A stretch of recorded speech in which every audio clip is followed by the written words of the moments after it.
Thank you everyone for joining me, Melissa Moonbeam. Today I will be giving everyone a brief introduction to the system of tarot. I am a self-taught tarot reader who has been practicing reading tarot for 11 years now, and I prepared a paragraph that I wanted to share with everyone, and in this paragraph I describe what tarot means to me. I'm working on my memory, so this is why I'm going to read it off of my iPad screen. So tarot is a self-counseling tool that takes us on a journey through our inner psyche, assisting us with our spiritual growth and evolution process, helping us to develop a higher level of psychological awareness by providing us with the knowledge and know-how needed to navigate our lives in a healthy and empowering way. Basically tarot is a self-counseling tool.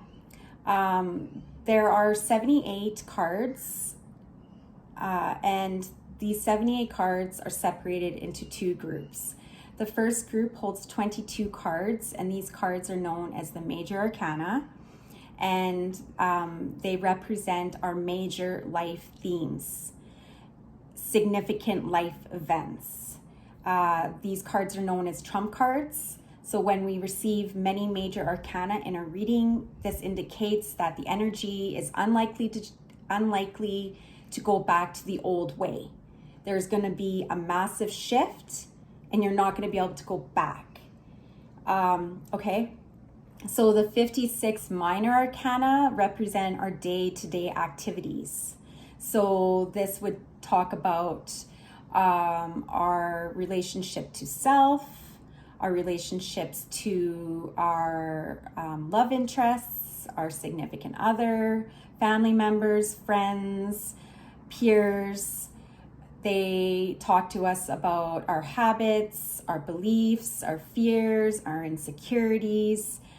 They talk about our different levels of maturity, our values, our personality traits, and our characteristics, and many more.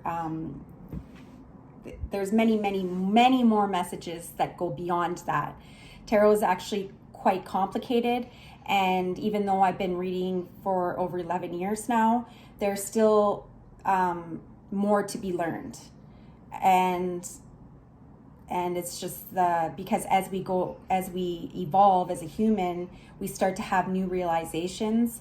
And because the tarot is so complex and there's so many different images and symbolism and all of this, then what happens is, as you go along, you start to have new realizations, new understandings, and new perspectives.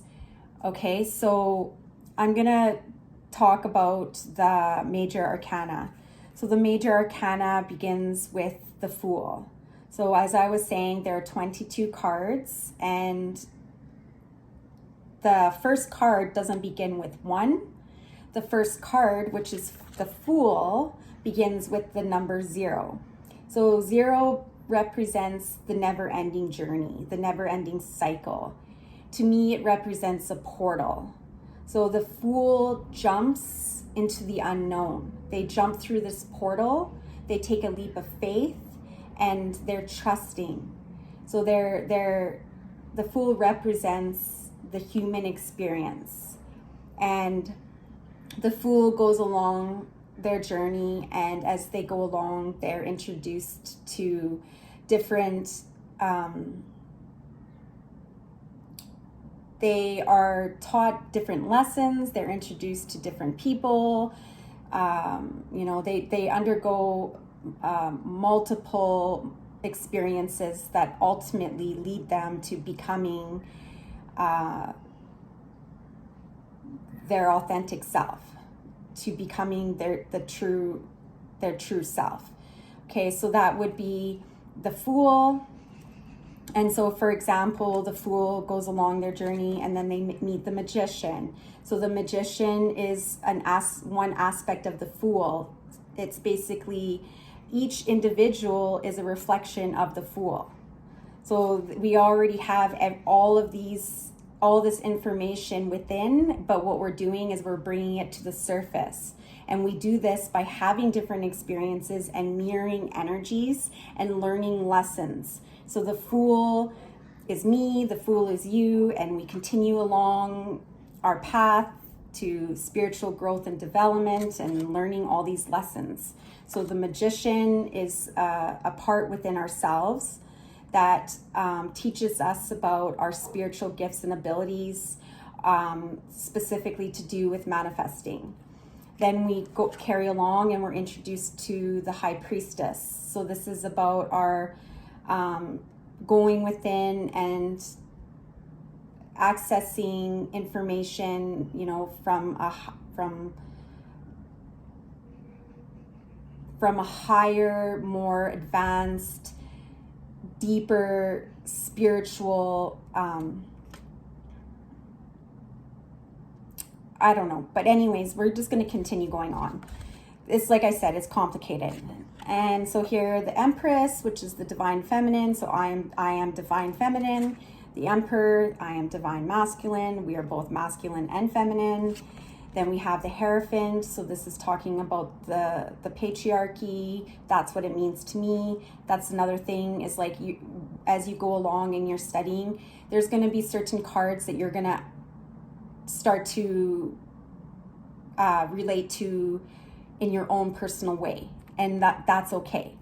So the Hierophant represents tradition, the patriarchy, keeper of information. Then we have the Lovers. So the Lovers talks about the masculine and the feminine, and our decision to choose to make the right choices, to love ourselves first. And then the Chariot, so this is like being clear and direct and moving forward. The Strength card, taming our emotions and, you know, having trust. You know, it takes a lot of strength to face this beast, right? Because you don't know what's going to happen. You don't know whether or not you're going to be attacked. So basically the Lion represents one aspect of ourselves, and how we have to tame that within ourselves, so that we're not being impulsive, and so that we're not making the wrong decisions, or decisions that are not for our highest good. There is no right and wrong, in my belief. Okay, so then we have the Hermit. So this is similar to the High Priestess, spiritual evolution, going within, reflecting, revising.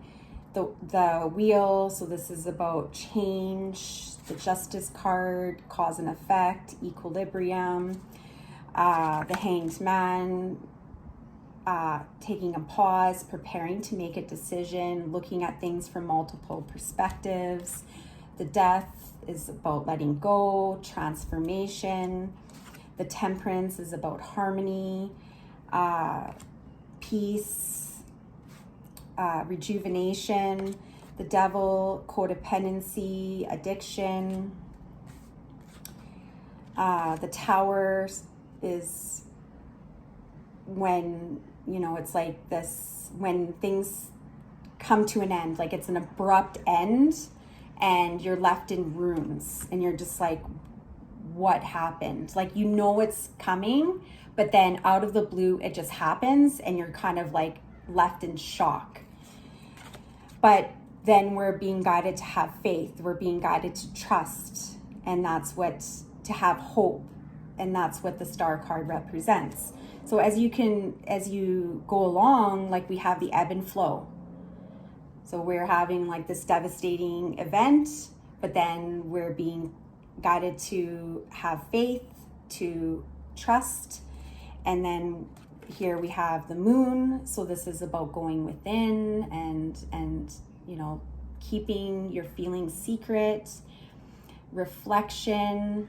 This is also very like feminine, water energy. The Sun is like vibrant. This card is known as the Yes card. Speaks about happiness and joy and optimism. The Judgment is asking us to reevaluate everything that's happened over the course of our lifetime and the lessons that we've learned.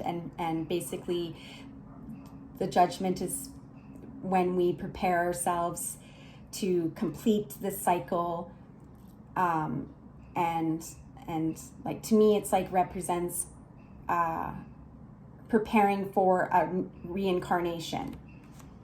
Okay, and then we have the world. So this is the final card in the 22 major arcana, and this card represents coming full circle, a completion of a cycle. And then what happens is we go back to the beginning, and then that would be back to the Fool. So then once again, the Fool goes through, the Fool, the human, me, you, we go through another series of experiences, a series of lessons, so that we can spiritually evolve and become more self-aware, more authentic, more intelligent.